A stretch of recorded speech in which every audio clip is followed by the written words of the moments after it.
Maabitha a DCI nĩ marĩkĩtie gwĩkinyia nyũmba kwa mũini Mirugi Dishon thutha wa Pastor Elizabeth gũkuĩra kuo, na Mirugi Dishon akĩhũngwo nĩ maabitha a borithi nĩ atarĩirie atĩ Pastor Elizabeth araumĩte all the way from Nakuru gũka kũmũrehera thuti, na Mirugi Dishon oho akauga atĩ nĩ marĩ na ndũgũ ya kĩwendo no magĩcoka gũtigana, na Mirugi Dishon agakiuga atĩ Pastor Elizabeth aragĩũkire gwake nyũmba na thutha wa gũkorwo akĩona nyũmba yake ĩna gĩko na nguo ciĩna gĩko arerutĩra gũthambia. Na haha nĩho Mirugi Dishon arakiuga aramũtigire nyũmba agĩthambia na aragũthũka mĩena ya Thika Road, no arĩ mĩena ya Thika Road nĩguo arakorirwo akĩhũrĩra Pastor Elizabeth thimũ no ndanakorwo akĩoya, na nĩho Mirugi Dishon akiuga atĩ araguthũkire nyũmba gwake, aragĩcoka nyũmba gwake na gũkora Pastor Elizabeth acunjurĩte thĩinĩ wa wardrobe yake ya nguo na eitĩte na cuka. Mirugi Dishon agĩtarĩria maabitha a borithi,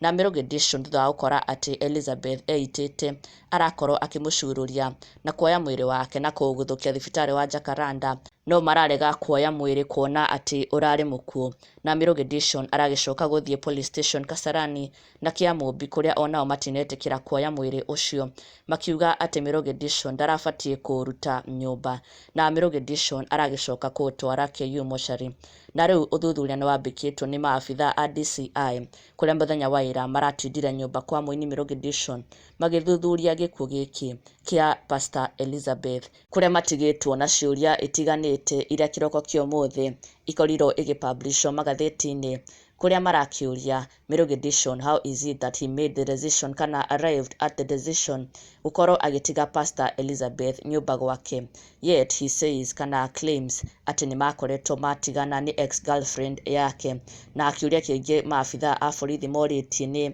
ũnene wa wardrobe ĩno kana the size of the wardrobe ĩno ĩrakĩrĩkana Pastor Elizabeth arĩa acurĩtie wardrobe ĩno ya nguo ya Mirugi Dishon, kũrĩa arakiuga arakorire Pastor Elizabeth ecurĩtie, na nĩ ciũria maabitha a borithi morĩtie makĩambĩka ũthuthuria wa gĩkuũ kĩa Pastor Elizabeth. Na Mirugi Dishon arakorwo agĩathwo andĩkithie riboti njerũ Kasarani police station hamwe na maabitha a DCI makĩambĩka ũthuthuria wa gĩkuũ kĩa Pastor Elizabeth. Na ndũgakĩriganĩrwo gũsubscribe for the latest and trending Kikuyu celebrity news. Never miss an update. Subscribe now.